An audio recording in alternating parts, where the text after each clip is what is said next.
Olá, amigos do Canal Médico. Hoje estamos de novo aqui com vocês, trazendo uma outra figura ilustre do nosso Brasil, que faz um trabalho reconhecido por muitas pessoas e conhecido também por muitas pessoas, um grande professor, um grande cirurgião, o maior nome em cirurgia plástica, principalmente em rinoplastia do Brasil, e o professor Volney Pitombo hoje está presente nos nossos estúdios. Ele que é presidente da sociedade, ele é presidente nacional da Sociedade Brasileira de Cirurgia Plástica, chanceler também da nossa Sociedade de Cirurgia Plástica, professor de cirurgia plástica, professor convidado pelo Cirurgia Plástica e Reconstrutiva no Hospital Gafreguini e chairman do simpósio anual de rinoplastia. Então, eu estou aqui com uma figura mais do que conhecida por todos e que tenho certeza que dúvidas surgirão durante esse programa, coisas ele nos ensinará a mim, né? E todas as mulheres, né? E médicas e não médicas e profissionais de saúde, até homem, né? Os homens também hoje em dia têm a sua vaidade. Então, muito obrigado, professor Pitombo, de estar aqui com a gente no nosso canal, falando sobre a sua grande especialidade, que é a cirurgia plástica em todos os níveis e o maior especialista, rinoplastia, né? Do Brasil, quiçá do mundo, que eu acho que ele tem até esse título, né, se eu não me engano.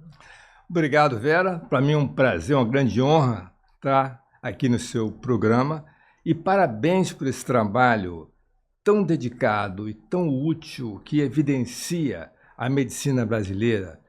Tanto precisa dessa evidência que é tão boa qualidade, uma das melhores do mundo, e você expõe isso, dá visibilidade a isso. Isso é muito bom para todos nós brasileiros e para todos nós médicos e para a população também. Ótimo, professor, mas hoje nós vamos, além de falar de toda a sua atividade, né, de grande cirurgião plástico, conhecidíssimo por mulheres famosas, nós vamos falar da sua vida. Vamos falar da sua vida desde a sua infância, da sua juventude. Vamos ver fotos maravilhosas que o professor trouxe para a gente. Aliás, vamos fazer um passeio pela vida e obra do professor Volney. Então é o seguinte, adoraríamos saber, professor Volney, um pouco da sua família, da sua infância, adolescência e tudo que o senhor fez nessa fase, rapazinho, e depois até você chegar na área médica, tá? Com você a palavra. Você vai contar a história e nós vamos colocando os slides aí. Com prazer, Vera. Você sabe que eu sou baiano. Baiano. Eu sou baiano e, na verdade, eu nasci numa cidade perto de Salvador, chamada Feira de Santana. E meu pai sempre foi ligado às artes, era escritor, era poeta e professor também de literatura e reitor da universidade. E então, eu desde pequeno, eu fui criado no meio de livros. E tinha ideia, essa fotografia eu não lembro propriamente, eu devo ver que eu uns 2 anos, 1 ano. Isso é ótimo, porque foi o primeiro... Meu pai que tirou. Você foi o primeiro colega. Eu não lembro, é um bebê simpático. Mas lindo, olha a roupinha do bebê. É daquela época. Eu usava daquela época, pois é, todo enfeitado.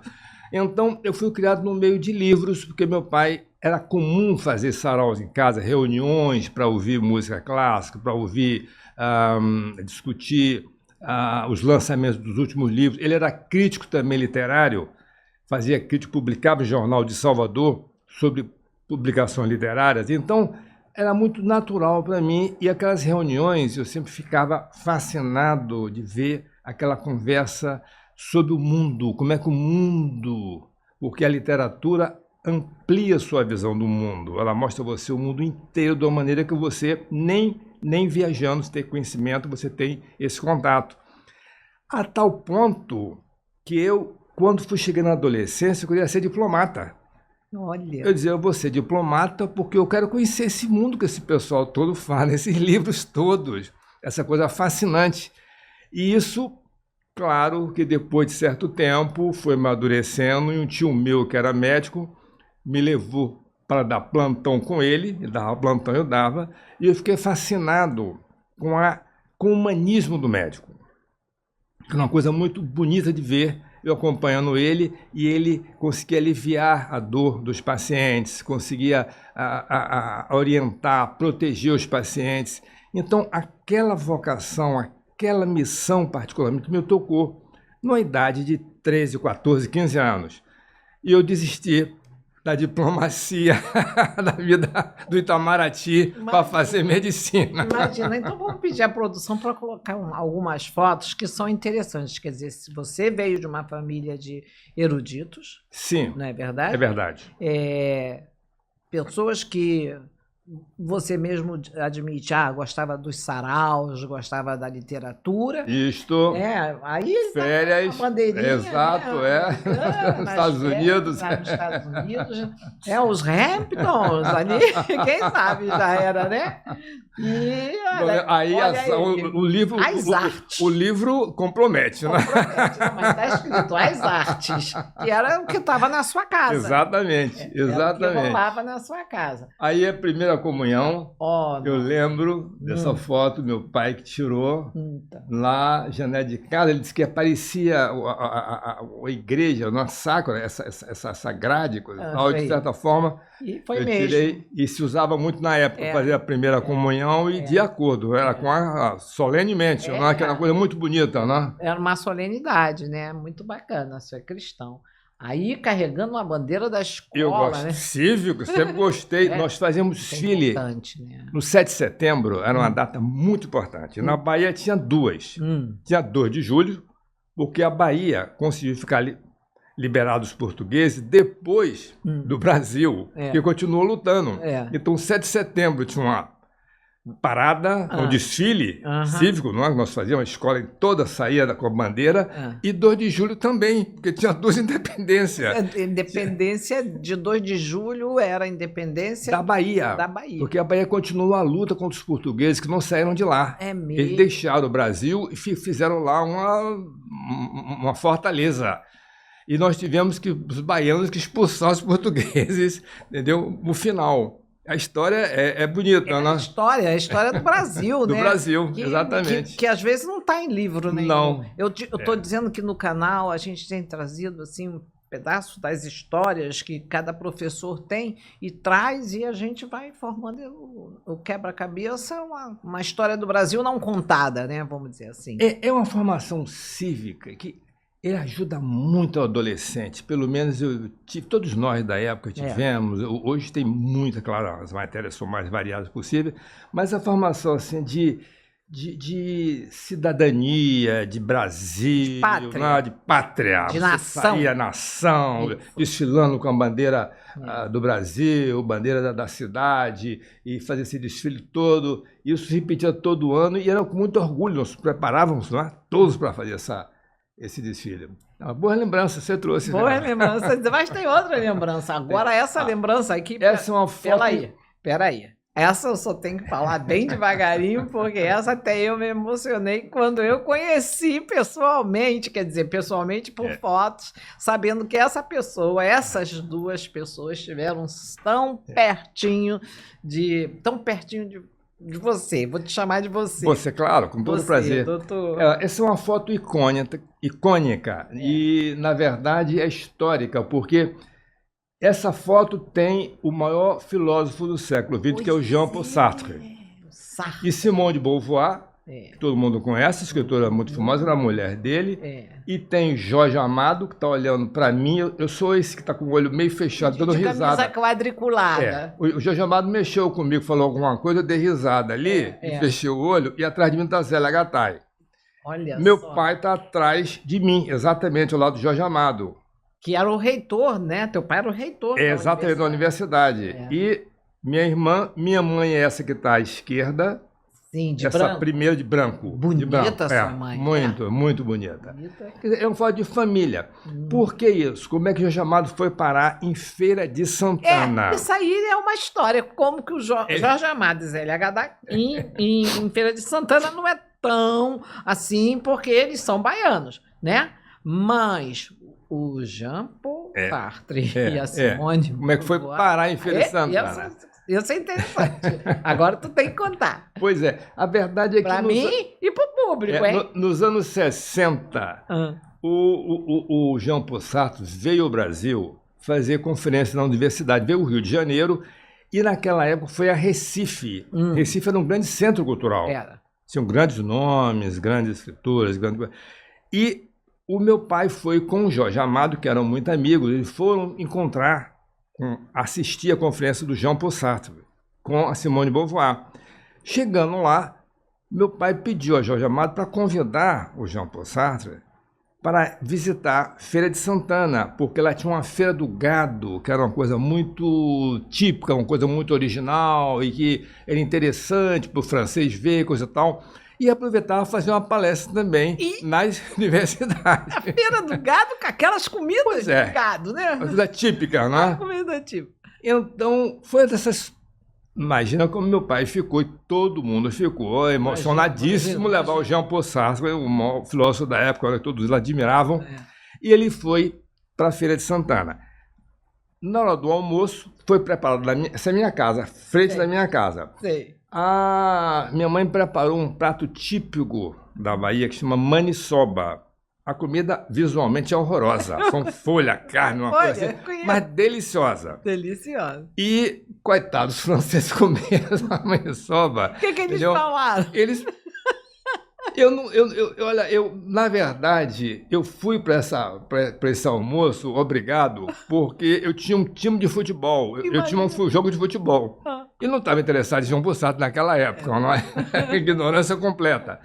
E eu notei que eles conversavam, mas eles preferiam uma comida baiana que chama galinha ao molho pardo, que eu tenho a impressão que é o coq au vin francês.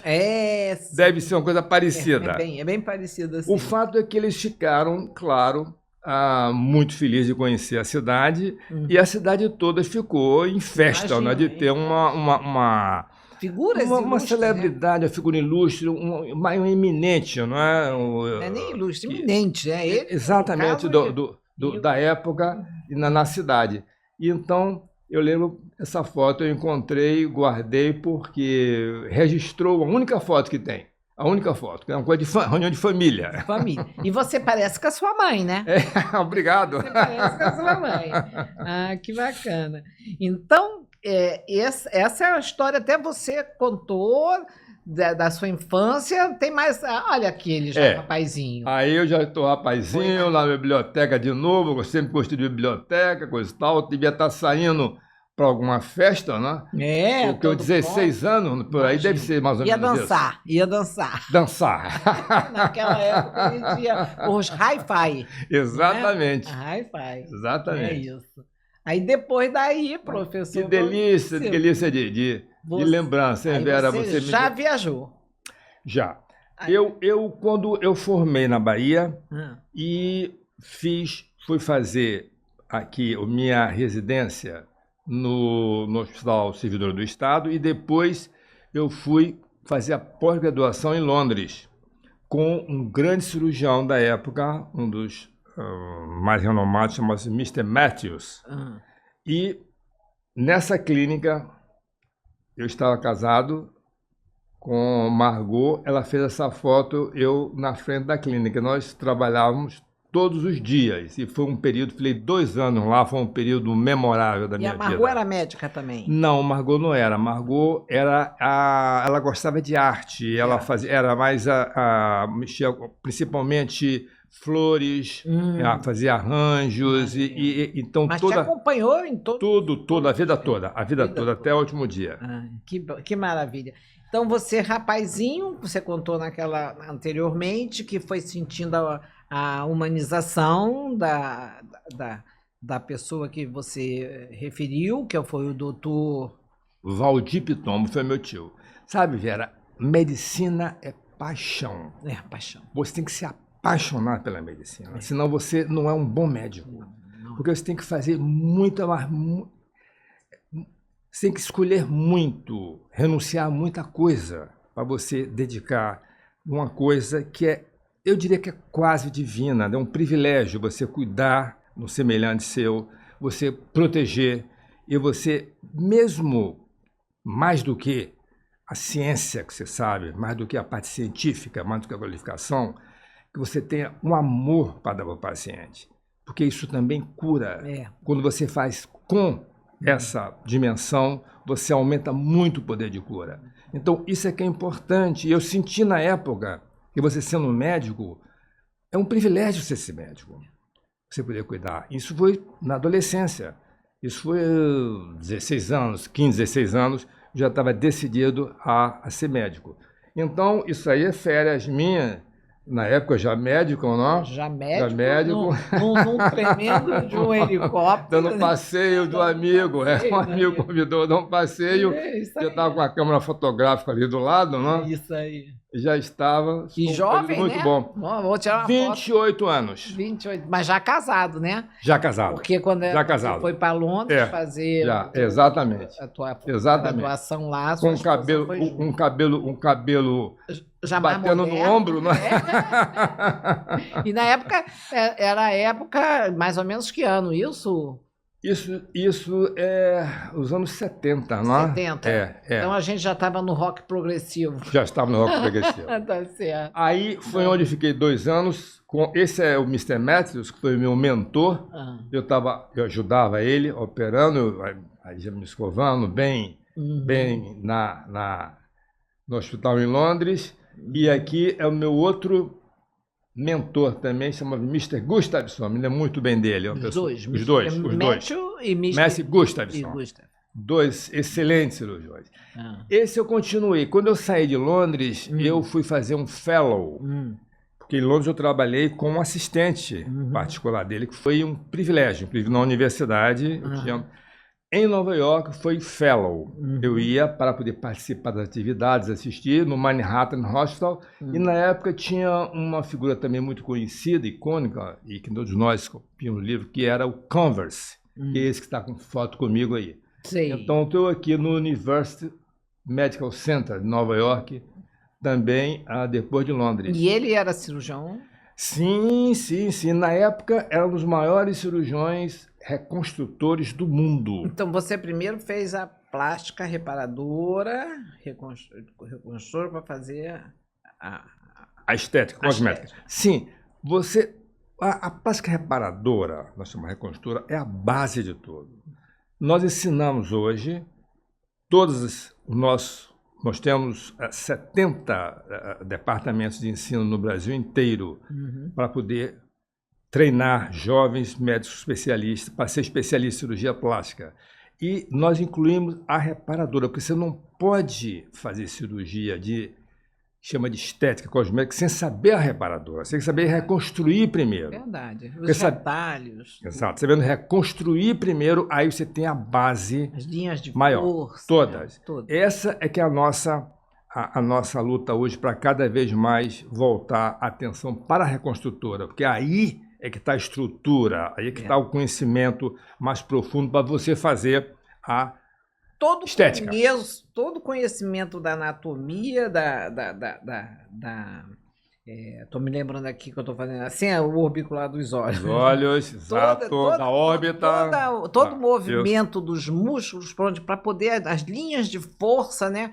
Você, quando usar para fazer retalhos, não sai tudo, né? Essas coisas horrorosas que a gente vê por aí hoje, né? O conhecimento é fundamental, entendeu? E a ciência hoje está realmente cada vez mais evoluída, cada vez mais acessível a todos, porque nós mantemos curso, mantemos congresso, mantemos aprendizado. Isso é muito bom porque qualifica muito. Cresce a demanda. Eu vou contar a você. Está crescendo a demanda de cirurgião plástico no Brasil. Muito. Nós vivemos numa época de exposição máxima. A internet deu a todo mundo a possibilidade de exposição. Então, todo mundo se expõe. Hoje é moda se expor na internet. Ninguém faz nada sem postar. Hoje você não faz nada. Eu achava curioso, porque as pessoas, gosto muito de viajar, e as pessoas viajam muito para fotografar e botar na internet, Instagram. Então, em vez de a pessoa estar aprendendo ali a história por exemplo, do Coliseu, a história do Museu de Arte de Nova York, a história, a riqueza histórica do local, a pessoa está preocupada mais em fazer uma foto bonita e botar na internet. Não quer nem... Esquece de ver, esquece. Pois é, que é uma pena, né? É uma pena, desperdício. mas isso é um desperdício que eu tenho visto também nas viagens que eu faço pelo mundo, que as pessoas estão preocupadas em fazer fotografia, selfies. Exatamente. Ao invés de ver quantos dias você fica em Paris dentro de um Louvre? Quantos dias você passa na Espanha, em Madrid, dentro de um Prado? Né? E as pessoas passam por lá, eu vim no Museu do Prado, estou aqui no Museu do Louvre, estou aqui em Copenhague, no Museu do Rembrandt. Quer dizer, e aí? Uma foto é uma coisa fugaz, volátil quase, ela some, enquanto a emoção, a sensibilidade de você ver o Van Gogh, você vê o Velázquez, o Cristo de Velázquez, ou você vê a Mona Lisa no Louvre, aquilo fica dentro de você pro resto da vida. Aquilo engrandece a alma humana, engrandece o ser humano. É mais do que você visitar a Itália. A Itália é um berço aberto de arte, né? Você, a cada local que você vai, você fica mais... Eu nem sei. Você vai à Grécia, você fica... Eu acho que o mundo inteiro é tão lindo que se pudesse, eu passava o tempo todo. Meu marido que diz. Meu marido era comandante da Varig. E ele diz assim para mim... Acho que você devia ter sido aeromoça. Eu disse, não, eu quero ser médica, mas eu adoro viajar, porque eu adoro estudar. E eu viajo e eu gosto de estar nesses lugares também, no local, sabe? Não tem aquela coisa de vou em tal lugar. Não. Eu gosto de me soltar na cidade. Também não é assim? Assim quem descobre. Você citou a Itália, a arte está viva em cada esquina. Florença, nossa. Você é a arte viva em cada esquina, em cada prédio, em cada a galeria, enfim. E quanto mais você exercita a acessibilidade, mais enriquece o seu interior. E isso é que fica no final. Você volta dentro de si mais rico. Mais rico. Florença é um sonho. Nascimento de Vênus, aquilo ali. Ou então, e você está vendo ali o Davi. Não, nossa, nem fala. A gente fica extasiado. É verdade. De ver, né, que está dentro da mente das pessoas a representação, a capacidade dos homúnculos, né? E hoje eles estão usando para os computadores, né? Claro, Vera, a arte é a história da nossa civilização, é a genialidade da humanidade, do homem, que ele reproduz na arte. Ela conta a história nossa da humanidade. Você se encontra naquelas obras de arte, aquelas, não é?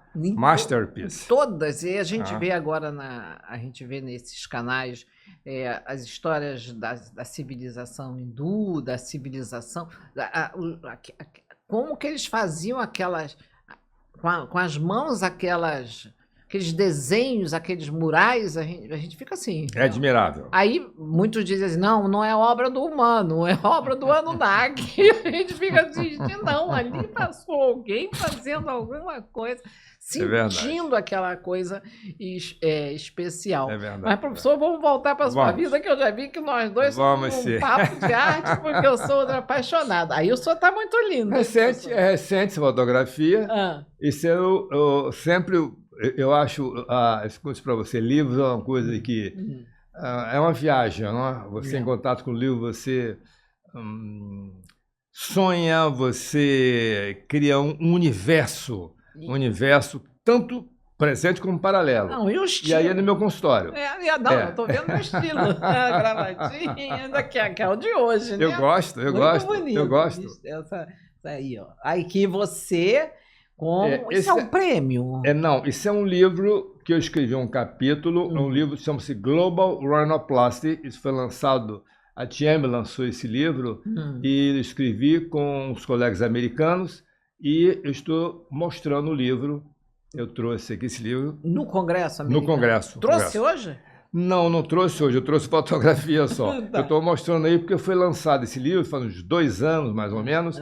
Ele foi escrito, eu escrevi sobre nariz hispânico. O nariz hispânico é o nariz brasileiro, é o nariz misturado. É o europeu com o nativo e com o negro. Então, hoje, com a globalização, tem em todo lugar. Tem. Os americanos estão querendo muito saber como é. Por exemplo, o nariz é um pouco mais largo, a ponta um pouco mais redondinha. Enfim, todos esses aspectos, como nós fazemos para poder suavizar essas marcas e devolver um aspecto que a pessoa se sinta mais feliz. Essa mistura, né? Adequado. Vamos dizer assim, já que é uma miscigenação, deixa eu fazer a pergunta.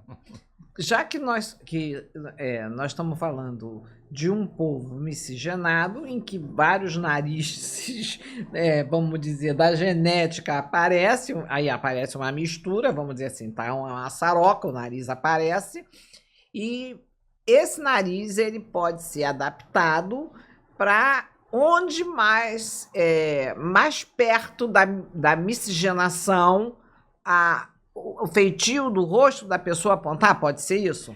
Pode ser uma visão meio doida dessa minha? Não. Na verdade, as pessoas querem ter um nariz que elas achem bonito, que fique bem nela. Tá, elas não... Cada nariz, cada face é única, cada nariz é único. Então, tem pessoas que têm uns traços delicados, os traços, vamos dizer assim, mais europeus, e tem um nariz redondo, a ponta redonda, a asa larga, até um pouquinho caído. Isso tudo é o nariz que chamam de hispânico, é o nariz misturado. Então, o que nós fazemos hoje na cirurgia plástica é suavizar essas marcas, é definir mais a ponta, estreitar mais a asa e dar um toque, que eu chamo toque de classe no nariz. Tá ótimo, olha só, se eu fosse mais nova e não tivesse tantas complicações cardíacas, eu até de repente tirava um pouquinho desse meu nariz hispânico, porque todos nós temos essa descendência portuguesa e espanhola que ninguém sabe direito como é que é, porque tem a história dos mouros, né? Exato. Que fugiram, né? A família Ferreira, Vieira. Exato, mas seu nariz é muito bonito, Vera. Você não precisaria fazer nada, eu não faria nada. A alegria é maior, né, professor? Então, certo. Isso é uma foto. Essa aí eu com Margot.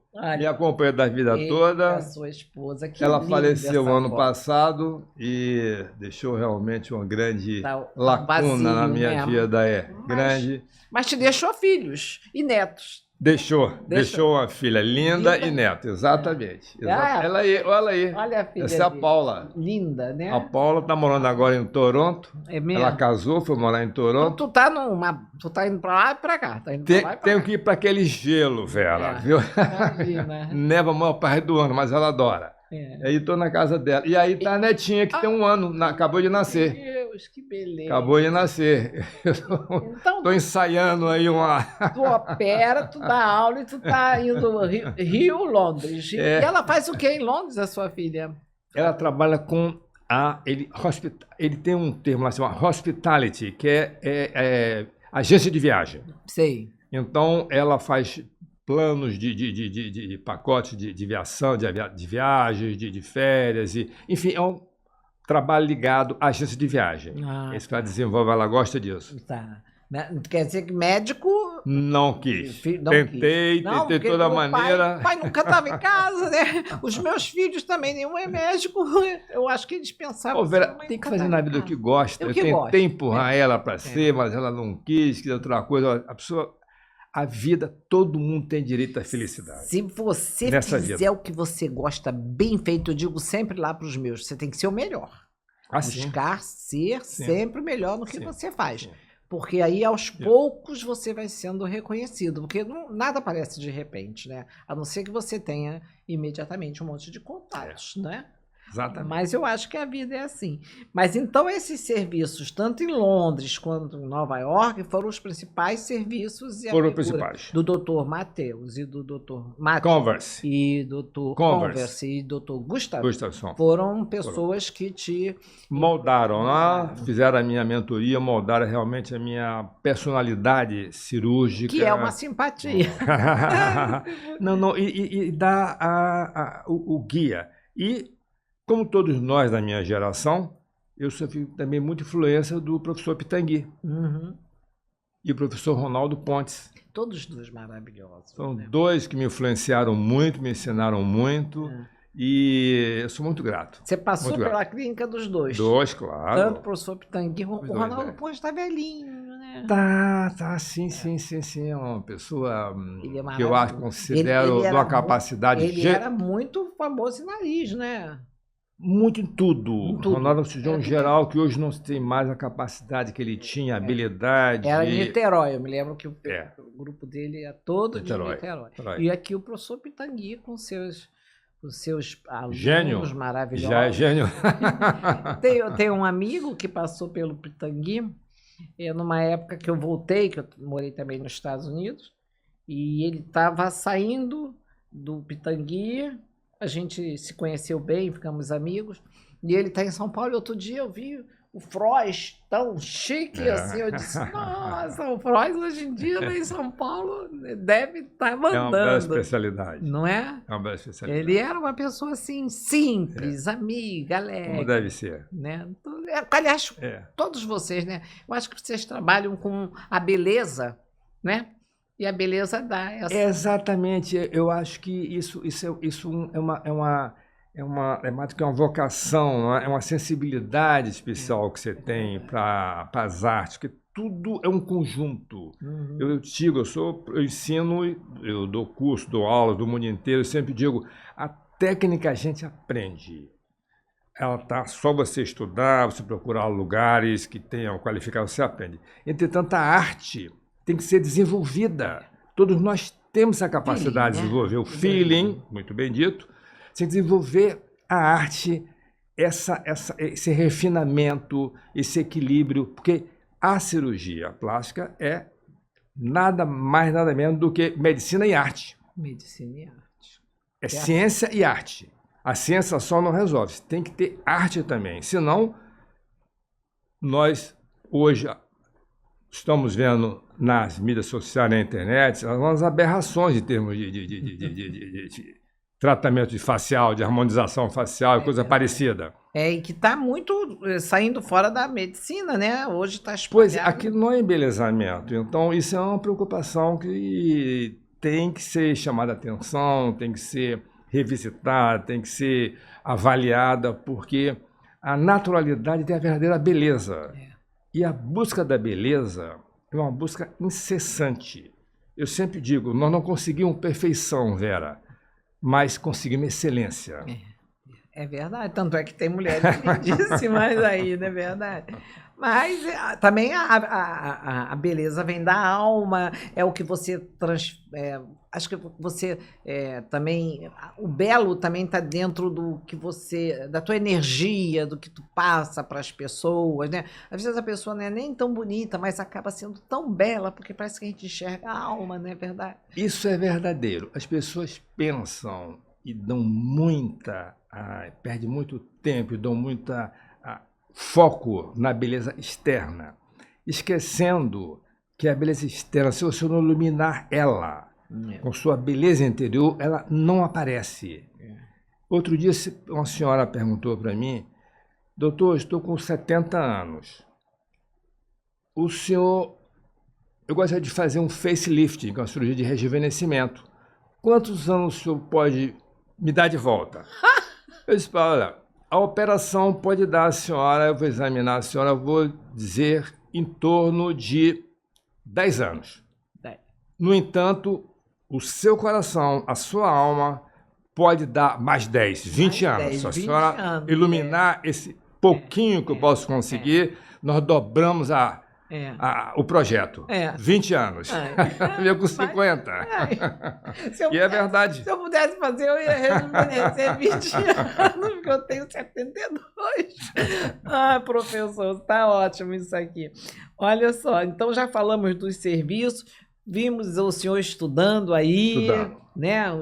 Vendo tudo. Agora nós estamos... Falamos da sua família, agora estamos vendo... eu até falar também, sabe com quem eu trabalhei? Trabalhei no Andaraí, eu fiz residência com ele, e era um cirurgião plástico e que morreu há pouco tempo, o Gervais. Um excelente colega. Muito, foi lamentável, uma perda lamentável para a cirurgia plástica. Para ele, sabe, uma perda lamentável. 6 meses antes... E a gente, quando criou o CHD do Andaraí, a gente tinha que fazer plantão junto. Aí era uma briga por causa da cama. A gente fazia um plantão junto. Eu dizia assim, Gervais, você é homem, você tem que deixar eu dormir. Aí eu deitava para dormir. Quando eu acordava de manhã, que trocava aqueles horários de trocar, estava o Gervais virado no pé da cama, assim. Eu digo, Gervais, para com isso. Você dormiu como? Aí ele falou, eu dormi de um jeito aqui.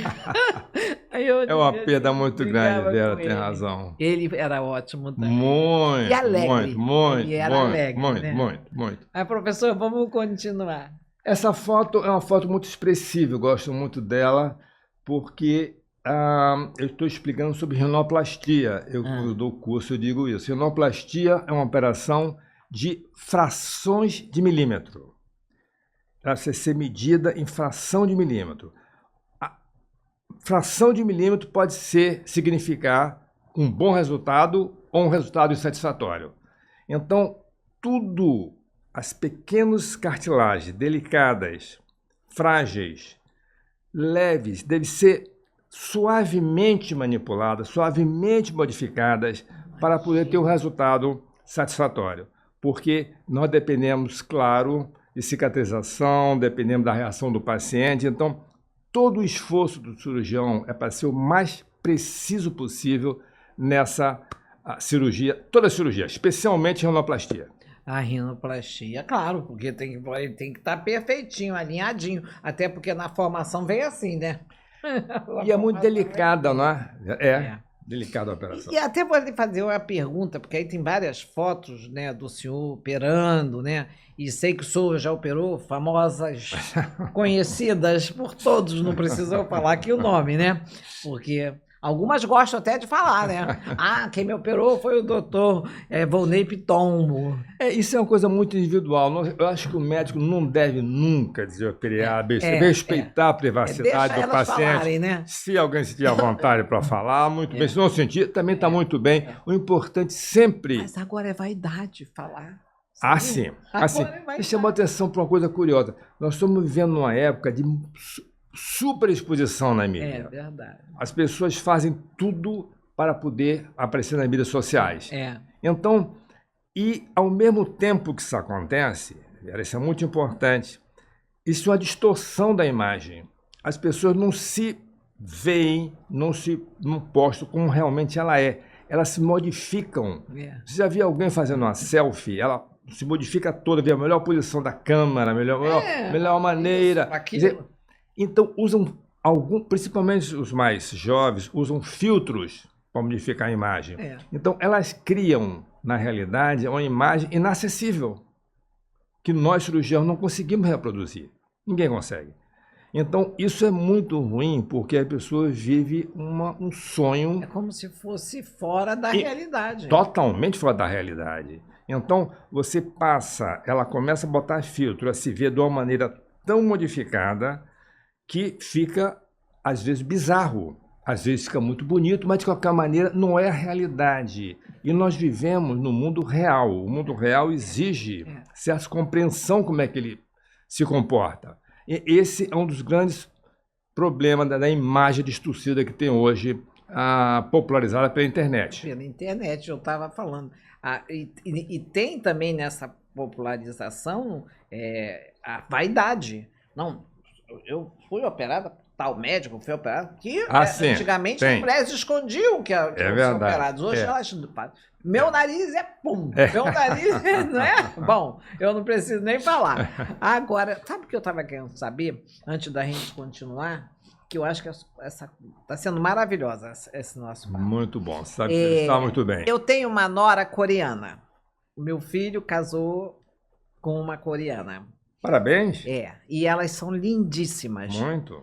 Agora, elas têm a preguinha do epicanto, e agora eu tenho visto nos filmes coreanos, que eu acabo acompanhando as séries coreanas, que são séries muito boas, que elas estão fazendo uma plástica para ocidentalizar o olho.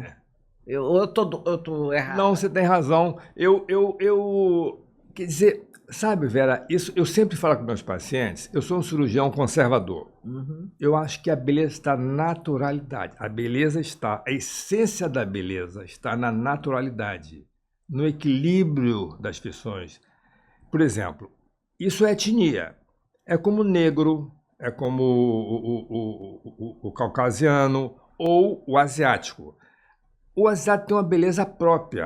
Elas são Você lindas. pode fazer você pode fazer alguma coisa, por exemplo, no nariz, para suavizar alguma local do nariz, algum ponto da nariz, que ela não acha que combina bem, talvez porque a ponta é um pouco mais baixa, a asa um pouco mais larga, mas nunca modificar totalmente o nariz, porque isso descaracteriza a pessoa. Aí, como eu disse para você, fica irreal.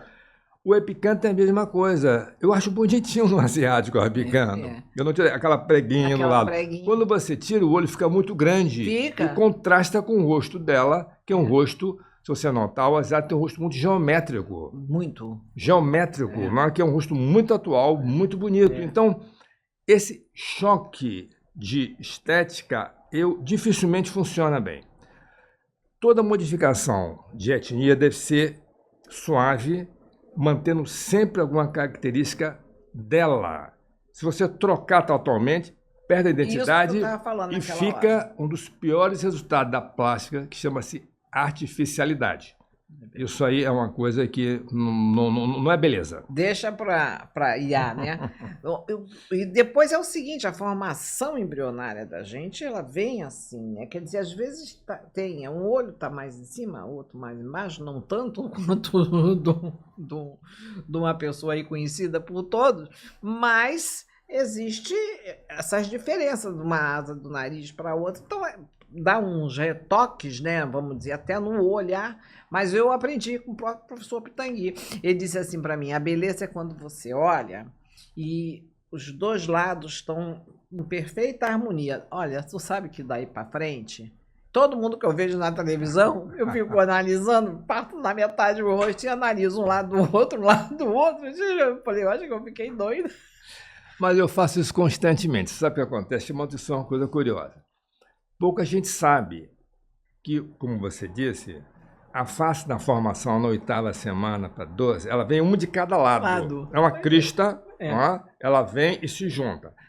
É um milagre a gente ficar tão perfeito como nós somos, porque era para ser um para cima, outro para baixo. Mas, enfim, nessa formação, em todo o ser humano, se você olhar, tem pequena diferença de um lado para outro. Algumas pessoas são mais visíveis, outras pessoas são totalmente perceptíveis, mas todo mundo tem um lado diferente do outro. Eu sempre digo isso para meus pacientes. E eu fiz mais ainda.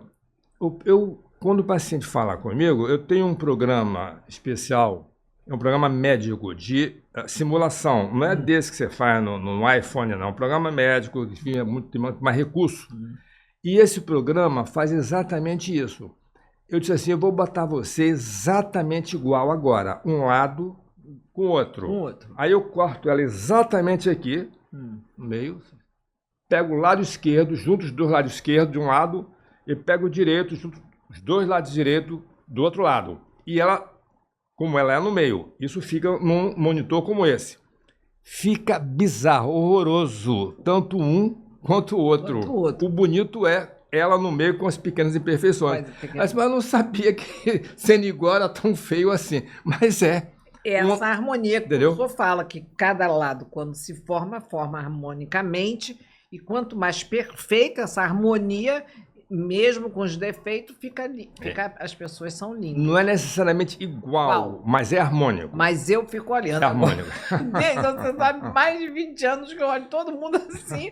Aí eu disse assim, será que eu fiquei doida? Mas eu sei que eu não fiquei. Curioso, a anatomia humana é muito curiosa. E é uma beleza, não é? Mas não é? É uma beleza. Olha só, teria algum caso especial para contar pra gente, assim, de um paciente, se você quiser contar, porque às vezes, claro, tem a ética, não pode. O professor Costil falou assim: não, eu não tenho um caso especial. Depois ele lembrou: não, eu tenho um, eu não preciso falar o nome, mas é um caso especial. Aí acaba, cada um tem um caso especial, né? Não, casos tem. A gente, você sabe, com 30 e tantos anos de prática, a gente tem dezenas de casos, mas tem o que me tocou de perto. Foi de uma criancinha, ela devia ter uns 4, 3 anos, e ela estava na sala e tinha um fio que ligava alguma coisa, era e ela começou a comer o fio, não é? A roer o fio, e aquilo deu um curto-circuito e ela perdeu o lábio. Ela perdeu o lábio caiu, queimou aquilo. A queimadura elétrica é uma queimadura muito importante, queimou. Isso é uma preocupação que os pais têm. Não, e a menina, 3, 4 anos, linda, vem sem um lábio inferior, e eu consegui reconstruir o lábio dela, fiz 10 cirurgias nela. Reconstruí com a língua. A língua fica realmente muito, simula muito o vermelhão do lábio. E ela fez e chegou aos 8 anos, 10 anos, ficou satisfeita, sumiu, quer dizer, ela continuou a vida, não vi mais, não voltou mais ao consultório, feliz. Passado muitos anos, 12, 15 anos, aparece ela, 22 anos, uma moça belíssima, veio me trazer o convite de casamento e me mostrar a foto dela sem um lábio e com um lábio agora. Aquilo foi uma coisa que dá a você uma... Puxa, você foi capaz de ajudar a pessoa a ficar mais feliz. Quer dizer, é uma coisa que marca muito, principalmente quando se acompanha a evolução de criança até a fase adulta. Nessa enxerto de língua eu fazia muito. A língua a gente usa muito para fazer exatamente o lábio. Teve uma senhora que o marido levou porque ela estava com a feridinha no lábio inferior. E eu fui examinar e vi que era um câncer. Então eu retirei, você sabe que fica um defeito também horroroso, né? Claro. Eu reconstruí com a língua, mas a língua tinha que ficar presa, a língua, durante um mês. A língua do lado de fora presa para eu poder cortar de volta e chamamos de retalho, não é? Retalho, para poder botar com a irrigação, a circulação normal. E a senhora ficou um mês sem falar. E quando no dia que eu fui, eu tirei coisa e tal, soltei a língua dela, voltou a falar coisa e tal, e muito bem, ficou satisfeita. Aí o marido me chamou no canto e falou: doutor, será que a sua operação, ela não vai falar menos não, porque ela fala demais. Esse mês foi uma maravilha em casa. Ele passou. Você vê que duas visões totalmente diferentes, não é? Ela ficou. Bom, essa só a parte, vamos dizer, médica. O senhor trabalhou, está aí sua reconstrução. Tem outras fotos dele na clínica, ensinando. Ensinando. Eu sempre reviso todo o plano operatório. Eu acho que antes de começar a operação, eu reviso com os assistentes, com os alunos que estão assistindo, todo o que eu vou fazer, chama-se plano operatório. Quando nós revisamos, eu explico o que eu vou fazer, como vou fazer, isso é feito na hora. Então, isso, como nós estamos vendo aí no computador, isso é sempre importante porque o sucesso de uma operação, todas as etapas são importantes. A consulta é importante, o plano operatório é importante e a operação em si mesma, claro. Mas tem que fazer essa disciplina, essa sequência para você observar. E o pós-operatório também. Todas as etapas. Todas as etapas. Tudo, porque às vezes aí as interferências da própria pessoa. Claro, depende de uma série de coisas. Aí já operaram. São fotos de cirurgias. Olha os focos, como é que se a diz? tecnologia ajuda muito, né? A tecnologia, né? Ele nasce. E acabam sendo cirurgias cansativas, porque, imagina, o nariz não sei quanto tempo, mais uma face, né? E às vezes... Você sabe uma coisa curiosa? O trabalho que você faz, eu disse para você, eu gosto muito de você, fica imerso. Paixão. Tu fica imerso. Eu tenho um ritual. Eu, claro, no ano anterior, eu não saio, dificilmente eu aceito convite para jantar, se for cedo, e eu acordo de manhã. Eu gosto sempre de operar pela manhã, porque pela manhã você está na sua energia máxima. Eu não leio jornal, eu não vejo mídia social, não vejo nada. Eu me preparo para a cirurgia. Acordo, eu faço meditação, eu rezo, fico perfeitamente em comunhão, porque eu acho que para você dar o melhor de você, você tem que ter o melhor de você dentro de você mesmo. É verdade. Então você se prepara para aquilo. Professor, que ensinamento lindo esse que o senhor está passando. Mas é verdade, sem isso você não consegue dar o melhor de você. Principalmente com respeito ao paciente, que confia em você, que você está com essa nobre missão de ajudar o paciente. Então isso só engrandece a sua cirurgia quando você está em harmonia dentro de você mesmo. Aí você passa a energia para o paciente. É por isso que eu só leio o jornal depois da cirurgia. Só sabe o que acontece depois. Eu estou vendo ali aquela Nefertiti. Nefertiti. Olha, eu sou uma apaixonada por arte, né? Arte. Só tinha que ver aqui, sabe quem? O professor da alergia alimentar. Eu estou vendo. Você gosta muito de arte. Que teve com a gente aqui, o professor, eu vou lembrar o nome dele, que eu agora ando meio esquecida. Que anda com a gravatinha, como Aderbal Sabrá. Sim. Tu sabe que ele é um colecionador? Não sabia. Nossa, ele... A arte mais é pintura? Quadros. Que beleza. Ele tem mais de 3 mil, aonde ele anda no mundo, e ele descobre artistas. Quando estiver editado, você vai ver. Eu gostaria obras de arte. Ele do Emílio, do Santiago, desse famoso, como é o nome? Eu esqueci agora. Eu tô vendo, agora eu tô ficando já. Mas não tem importância, o importante é o fato. Ele comprou quando ele ainda estava jovem, esse menino. Porque essas obras de arte são realmente... Ele disse que ele... obra-prima. Ele fica doido. Outra coisa que eu vejo que o senhor adora aí é a leitura, né? É o meu hobby, eu gosto de ler. Continuo, eu gosto de ler. Eu gosto de ler porque... como eu disse para você... Não toma café, mas fica lá dentro. Sim! Da Travessa, que é famosa. Descobri novos, não é? Nós estamos fazendo uma criações. propaganda da Travessa, é uma livraria, né? Tradicional do Rio, há quantos anos, né? Tudo, né?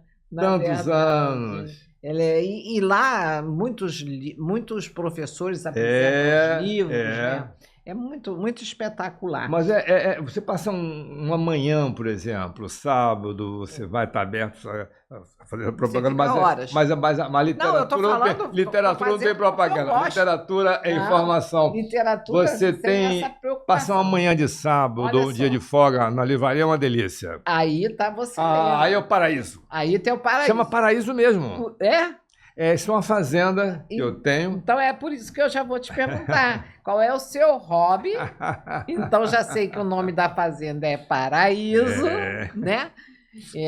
Então depois você vai dizer onde que é e vai me mostrar a Fazenda Paraíso. E eu já estou vendo que a Fazenda Paraíso tem... olha só, eu já estou enxergando as louças, a tua esposa gostava como eu gosto. Isso tudo da Margot. Ela que criou essa fazenda, ela que fez, idealizou. E eu quando vou para lá, é mais do que um refúgio. Aquilo ali... maravilhosa. Olha só, tá lindo. Eu amo arte. Então, quer dizer, eu vejo aquelas ânforas, os quadros... Eu fico não adianta, eu bato o olho, vou na arte. Que coisa, né, professor? Mas quer dizer que aí o senhor está lendo na sua BGR, na sua fazenda. Essa fazenda fica em Petrópolis, Secretário. Uma beleza, vou contar a história. Eu acho que tem outra foto da fazenda, eu vou contar depois a história. Vai contar a história. Não, bota esse outro aí que eu acho muito bonito. No outro. O outro. Isso também, eu estava falando de pintura, a gente está falando, isso é um dos mais belos quadros, é um dos meus favoritos. Chama Noite Estrelada, Starry Night, do Van Gogh. Toda vez eu vou ver isso. Isso está em Nova York, está no Museu do Metropolitan? Não, eu acho que está no Google Earth? Não, de arte moderna. Modern Art. Ah, tá. Modern Art, mas é uma pintura. Exposição, mas se você vê as casinhas iluminadas, né? Nós tínhamos exatamente. Nós temos a nossa produção, coloca nessas televisões essa noite estrelada. E é porque é difícil colocar, genial, né? Não é? É genial a pintura dele, não é? Sobre ele aqui no Canal Médico, você vai ficar apaixonado. Porque eu tenho um filho que também adora arte, tem um neto que é um desenhista, né? Olha que beleza, parabéns. Então, eu gosto muito de arte. Essa é uma exposição já em Londres, uma retrospectiva dele, autorretrato. Ele tem vários, esse é um deles. Ele é uma mente em ebulição, não é? Efervescente do Van Gogh, não é? Totalmente. Criatividade. Isso é uma livraria muito conhecida. Ela fica em Londres também, ela fica ali em Piccadilly. É uma beleza muito gostosa. Eu vou e você descobrir livros novos. Essa é a minha casa, essa da fazenda. Essa a Margot construiu. Paraíso. Fazenda Paraíso. Aí você mata um refúgio. Que você está naquela begé. Exatamente. E naquela lareira. Exatamente. É um refúgio. Você sabe, o campo tem uma energia. Olha o campo. Se a Mata Atlântica, a energia que você recebe do campo, ela renova, ela estabiliza todo eu não digo o estresse diário da vida que todos nós nas grandes cidades temos. Sem secretário. Secretário. É um vale belíssimo, não é? De água. Então você olha para essa paisagem e é uma visão assim quase que divina. É divina. Eu estou vendo essas duas. Nossa! Isso aí são caizucas, isso é tipo da Toscana. Da Toscana. A Margot. Ela trouxe de lá e plantou e cresceu. Olha o tamanho que fica isso. Ela é bem toscana, né? Então. Mas ficou lindo. Fica muito bonito. Lá, né, cresce, mas é muito bem cuidado. E a mata de Petrópolis é muito bonita. A Mata Atlântica é de uma riqueza, Vera, que você fica fascinado no campo. Imaginando essa fazenda Paraíso, deve ser um sonho. Você respira, o ar é diferente, o frio à noite é diferente, o verde é diferente. Aquele caminho. Eu sou apaixonado pelo campo. Olha só, meu marido também, nós tivemos uma fazenda, olha só, aquele caminho até aquela casinha, que é um casinho... Do caseiro, não é? É assim, é divino até dentro da foto. Se você pegar só aquele pedacinho e um pintor pintar, já é um canto, né? Nossa. E fica perto do Rio, são 2 horas só do Rio de Janeiro. Nossa. Aí isso aí é como a minha diversão. Eu tenho 5 cachorros. Eu tenho um que é eu chamo labrador porque eu corto o pelo dele, mas é um golden retriever. E os pequenininhos que minha filha me deu 2... Olha ela aí, essa é minha companheirona, nada comigo, brinca comigo, vai para fazenda comigo, chama Bi.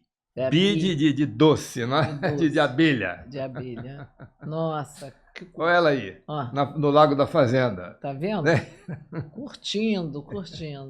É uma diversão correr em volta do lago. E é o que tu faz finais de semana, né? Final de semana. Eu tenho ido quase todo final de semana. Porque eu encontro aí uma fonte de repente aparece um bezerrinho que a mãe abandona, eu vou dar mamadeira, eu descubro uma nova maneira de lidar com os animais, e isso é uma interação muito rica. A carinha dele, olhando você dar um mamar. É uma interação que engrandece muito você vê como os animais se comportam e tentar se aproximar deles e cuidar deles. Olha meus pequenos aí. Minha filha me deu um casal. Eu disse a ela, mas eu não quero um casal desse. Eu tenho meu cachorro grande, bonito, então meu cachorro pequeno não fica bem. Um doutor como eu, com 2 cachorrinhos desses pequenos. Não, pai, mas eu tô... me apaixonei, não consegui. Aí os dois... Eu tinha 2 também. Os 2 tiveram 2 bebês, eu também não consegui dar. Fiquei... e vão atrás de você. Atrás de mim o tempo todo. O tempo todo. São lindos, lindos, lindos. Tá vendo? Você não ficou sozinho. Você não ficou sozinho. Exatamente, exatamente.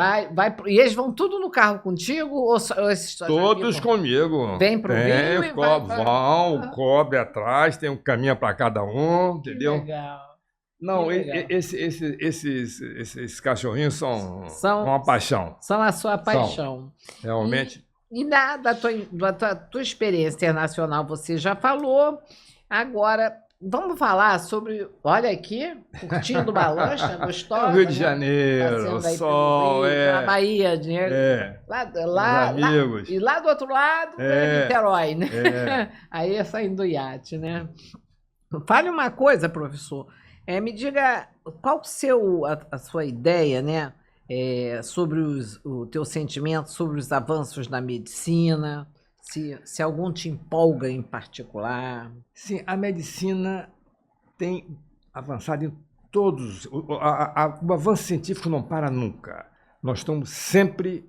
E hoje a tecnologia ajuda muito. Então, os aparelhos que nós operamos hoje, as técnicas cirúrgicas são menos invasivas, mais duradouras, mais efetivas. Então, existe uma amplitude assim, quase que incontáveis números de avanço dentro da medicina. Isso é muito bom, porque nós mantemos congressos. Diminui o tempo de operar? O tempo diminuiu o tempo de operar. Os resultados são mais naturais e duradouros. E essas escolas que hoje tem, né? Sim, se usa. Ainda a sutura é uma maneira que você... Porque muita gente não entende... por exemplo, quando você corta uma pele, o importante é você nivelar as 2 partes. Então, nivelar de maneira que não haja desnível, mas bem sutil. A cola, por mais que você use, eu uso às vezes, ela não dá esse nivelamento perfeito. Sim. Então, por isso que é importante, além da cola, se fazer ainda o ponto, chamam de sutura, porque ela dá mais garantia que você nivelou de maneira excelente aquele corte. Isso é muito bom. A cirurgia plástica é uma arte, né? E, então, o que te empolga em particular desses avanços da medicina? Tem algum que te empolgue mais? Em qual área da cirurgia plástica? Vera, por exemplo, uma das coisas que nós operamos, você sabe que a cirurgia é uma composição de anestesia e de cirurgia. A cirurgia, apesar de nós termos melhor iluminação hoje, você viu que eu estava usando um foco especial, esse foco não esquenta, é um foco muito especial. Nós temos instrumentos. Hoje, por exemplo, como chamado de piezo, em que ele corta o osso que você tem que cortar, não usa, troca, em vez de você usar o martelo e o escopo, você corta com ultrassom. Isso também é interessante em alguns casos para você modelar. O bisturi se usa hoje, um bisturi, isso é extraordinário. Ele é uma ponta tão fininha, mas tão fininha, é quase que micro. Como se fosse um laser. Mas é micro, chama-se Colorada a pontinha, uma das marcas mais conhecidas, e ela, com toque mínimo, ela consegue parar o sangramento. É mesmo? E consegue também modelar algumas cartilagens, quer dizer... Essas tecnologias são fabulosas, mas continua ainda na cirurgia, tem uma particularidade. É o talento do cirurgião. É como o pintor. Você tem o melhor pincel, tem a melhor tela, mas tem que ser o talento do cirurgião. Então, o talento e, claro, o conhecimento, a qualificação científica, o estudo. Não é? Você sabe que nós estamos numa grande cruzada agora, importante nós conversarmos sobre isso. Eu sou presidente nacional da cirurgia plástica e recebi, com grande surpresa, os dentistas querem fazer cirurgias faciais de nariz. Então, nós reunimos as especialidades médicas para definir o que é ato médico. Porque no que eu entendo da odontologia, eles não têm conhecimento nem treinamento para fazer uma cirurgia facial, que é uma cirurgia complexíssima hoje, e de nariz também. Então, eles falam, vamos fazer uma pós-graduação. Perfeito. Por que não faz medicina logo? Porque medicina, o médico leva, hoje, para ser especialista, você leva 6 anos na universidade, leva mais... 2 de residência. 6. Você leva 3 de geral e 3 de cirurgia plástica. São 6, com mais 6, 12. 12. Terminando isso, estou falando residência, nós fazemos anualmente uma prova, a Sociedade de Cirurgia Plástica, uma prova para outorgar, para dar o título de especialista. Como os pilotos fazem, né? Que nenhuma outra especialidade faz. Então, ele vai submeter esse teste oral escrito, feito inclusive pela Associação Médica Brasileira e a Sociedade Brasileira de Cirurgia Plástica. Se ele for aprovado, ele tem um título de especialista. Então, ele passou 12 anos ou mais se preparando para aquilo. Ora, a odontologia leva 4 anos. Não tem um conhecimento anatômico que tem um médico e outra coisa. Você não está operando um rosto, você está operando um paciente. Se o paciente tiver uma queda de pressão na hora, como é que o dentista não sabe cuidar? Ele não tem treinamento. O médico sabe fisiologia geral, sabe anatomia geral, sabe parte clínica geral, deve saber de tudo isso. Então, são preocupações que a população vai ser exposta a muito risco. E nós estamos nos reunindo com as especialidades afins para ir a Brasília para prestar uma denúncia ao Ministério Público, porque isso não vamos admitir. E como é que está o Conselho Federal em relação a isso? Nos apoiando e vai conosco.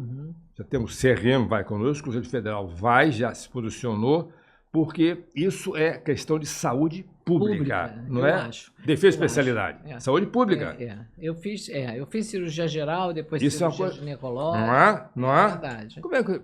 Quantos anos se faz para estudar? Então, agora, uma coisa que me preocupa também, que eu vejo hoje, eu vejo com muita apreensão, Vera, é que estão fazendo do corpo humano especulação financeira. Então as pessoas fazem por dinheiro. E não é isso. Paga em 12 vezes, paga não sei quantas vezes. Não. Nem fosse isso, né? E faz procedimentos. Se for um bom cirurgião, até que facilite. E faz procedimentos por dinheiro. E não deve ser isso. Claro que todo mundo precisa sobreviver, todo mundo precisa de dinheiro, mas o importante é você ter humanismo, você ter amor pelo paciente. Se você não tiver humanismo, não pode ser médico e não pode cuidar de paciente. Tem que ser humanista. Você tem que ter amor pelo paciente, tem que cuidar, tem que proteger, tem que salvar. Essa é que é a ideia médica, para isso é que é a essência do médico. E hoje, com essa história da popularização, banalização de preenchimento, de tudo, todo mundo faz. Só pelo valor econômico. Bióloga. Só pelo, não está preocupado em ganhar o dinheiro. Vamos falar uma linguagem bem clara sobre isso. Isso é lamentável. O professor Badim falou sobre isso. Isso é lamentável, porque na medicina o ser humano não pode ser especulação financeira. Você faz em outras profissões, de comércio, de negócio, não é nada errado dentro da profissão, mas o ser humano é um ser, uma criação divina, é uma casa, é uma criação toda especial e tem que ser vista com essa reverência. É essa palavra que estou procurando para você. E eu não vejo isso. Quer dizer, não está popularizado da maneira que deveria estar hoje.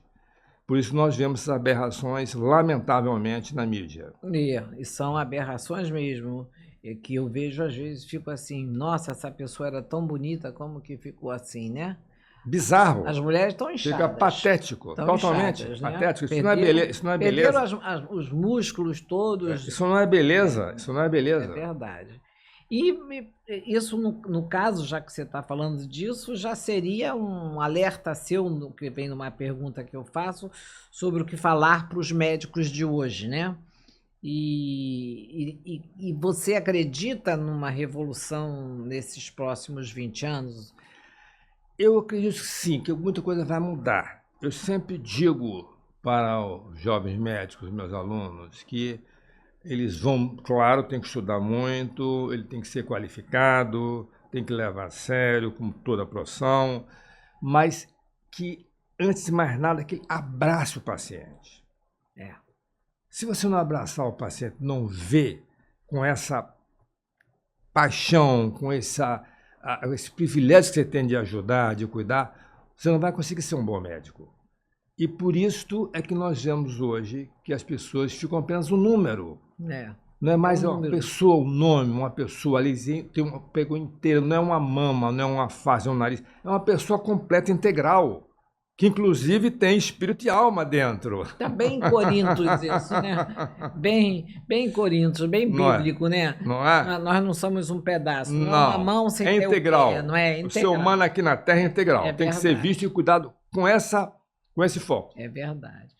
E está falando sobre a ética e a inteligência artificial.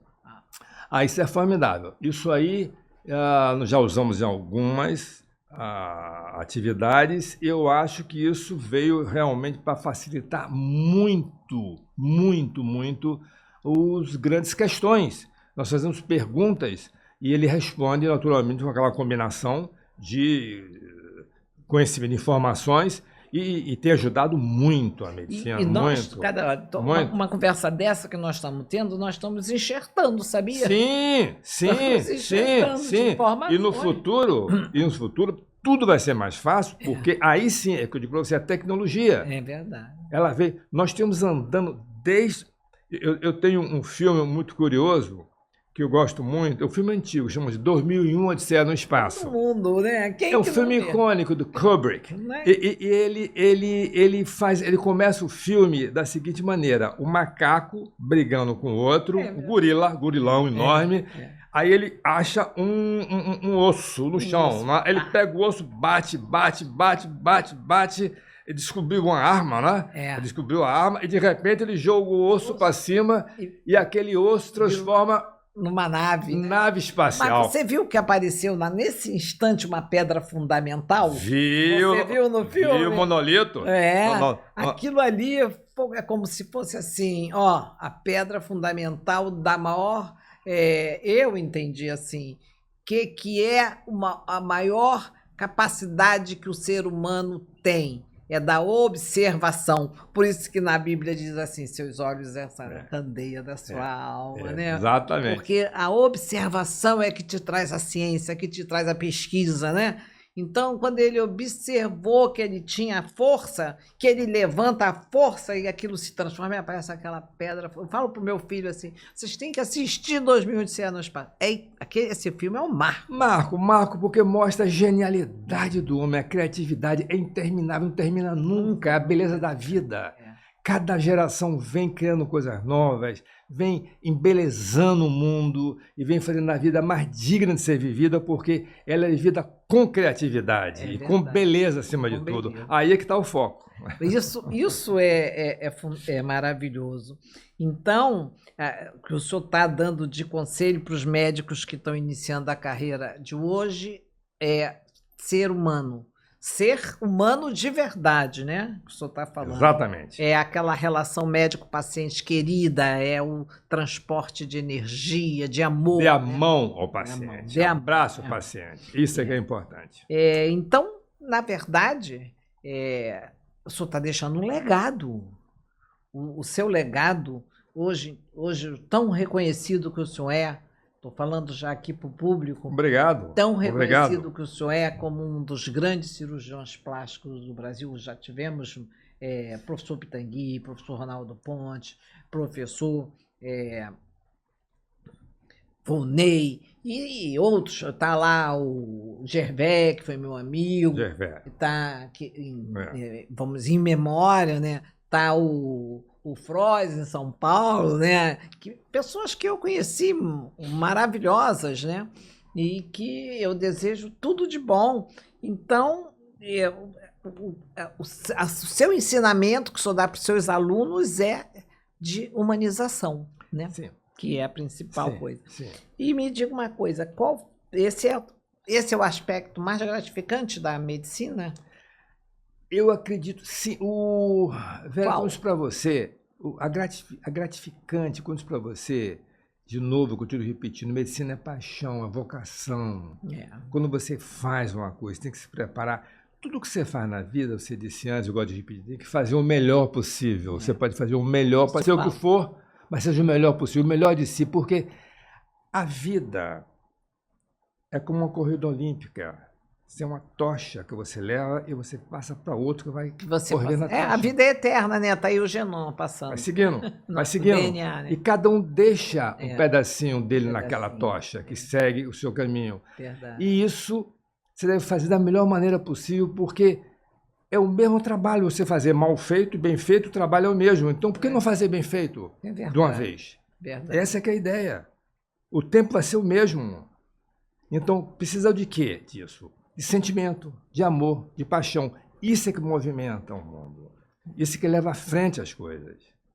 E foi essa sua paixão que te transformou no Dr. Pitombo, né? Então, isso é um legado que o senhor deixa, super gratificante. Você vê um homem que fala com a paixão que ele tem pela medicina, com a paixão que ele tem pelos animais, a paixão que ele tem pela filha, pelo neto, a paixão que ele tinha que pela esposa em todos os cantinhos da casa que ela deixou, né? Com ele, quer dizer, ela está junto, né? Porque ninguém morre, lembrança não morre, né? Claro. E então é gratificante a vida, né? E falar da vida nesse tom que o senhor está falando, que a vida é uma graça de Deus. Eu lhe digo a você, confio, vale a pena de ser vivida. Vale a pena ser vivida, né? Mesmo com seus altos e baixos, né? Então, qual a sua opinião, professor Volney, sobre programas como esse que eu estou fazendo? Eu acho admirável esse trabalho que você está fazendo, Vera. Parabéns, porque esse tipo de trabalho leva informação genuína, informação verdadeira, dentro de um ambiente totalmente descontraído. E é muito importante que as pessoas saibam do valor da medicina brasileira. Nós falamos muita coisa, estamos falando muito sobre medicina, e medicina é o foco principal. É o foco. E a medicina brasileira, eu considero uma das melhores do mundo, porque eu já viajei esse mundo todo, já trabalhei fora do Brasil, já estudei fora do Brasil, e digo a você, aqui tem a melhor medicina do mundo. Até porque também tem medicina de guerra. Tem exato, tudo, né? Exato, porque tem aliado a alta nível científico, tem humanização. Tem. Então, como eu disse para você, sem esse binômio, sem esse conjunto, não funciona. Não funciona. As pessoas ficam em falta. Relação médico-paciente, humanismo. Às vezes eu brinco que também nós praticamos a medicina de guerra porque médicos, colegas que têm esse sentimento e às vezes são obrigados a estar numa escolha de Sofia dentro de um pronto-socorro. Eu mesmo, você mesmo que se fez cirurgia geral, passou por isso, né? Em hospitais grandes em que a gente tinha vagas e tinha 2, 3 pacientes tendo da mesma situação, nós tínhamos uma vaga e tínhamos que optar, né? Isso acho que é o pior. Para mim, eu tenho essa pergunta, qual é a pior coisa para o médico? Para mim é optar pela vaga do paciente, né? Não sei, eu tenho certeza que... É desafiador, realmente, sem dúvida. Não é? Não é a sua também? Todos, de todo mundo. De todo mundo, né? E qual o senhor já... eu sempre pergunto, quem o senhor me daria, assim, do nosso convívio, dos cirurgiões plásticos, que me dê um nome para eu convidar para fazer um podcast também com ele. Eu tenho alguns nomes. Eu vou já anotar aqui. Eu tenho alguns nomes, mas eu prefiro mandar para você. Essa não é, porque não, se eu falar lá, alguns vão ficar tristes comigo e eu não comprometer. São todos tão queridos meus e excelentes médicos. Não, mas excelentes. Olha só o que você está fazendo. Tanto na minha profissão, tanto na minha especialidade, como em outra especialidade. São médicos de excelência. Tá, mas eu vou mandar para você com todo prazer, por escrito, porque eu acho que esses colegas são pessoas merecem brilhantes. Estar aqui, né, comigo, brilhantes. Merece estar aqui. Não. E é útil para que o seu programa e que toda a audiência tenha um conhecimento dessas mentes luminosas, né, que nós temos no Brasil. Professor, muito obrigado. Olha, hoje foi sinceramente, hoje eu fiz um programa muito alegre, muito feliz, uma pessoa que eu queria rever há muito tempo. Muito obrigado. Então, estou assim, num dia de glória. E ainda mais que ele disse que eu mesmo com 72 anos, com as minhas ruguinhas, que eu já não posso fazer cirurgia plástica, diminuir, vamos dizer, de 70 para 50, eu fico feliz porque ele disse que a alegria é maior, né? E que eu sou do meu jeito bonitinho. Absolutamente certo, Vera, concordo. Eu estou muito honrado de estar aqui, foi um prazer enorme estar nesse programa aqui com você essa tarde e... parabéns de novo, porque você está fazendo um serviço extraordinário e admirável tanto para o público, para a medicina brasileira. Muito obrigado. Então, gente, não esqueçam, eu estou de novo falando para vocês curtirem, compartilharem, comentarem o programa e eu tenho certeza que esse programa vai ser super bem visto, até porque a pessoa que nós trouxemos essa pessoa maravilhosa, né, que está aqui. E vamos falar também, né? Aliás, para essas suas personalidades que o senhor opera, fala assim, me assista no Canal Médico. Claro. Aí eu com a doutora Vera. Vamos, obrigado, Vera. Professor. Muito obrigado, Vera. Tudo de bom. Obrigada a vocês.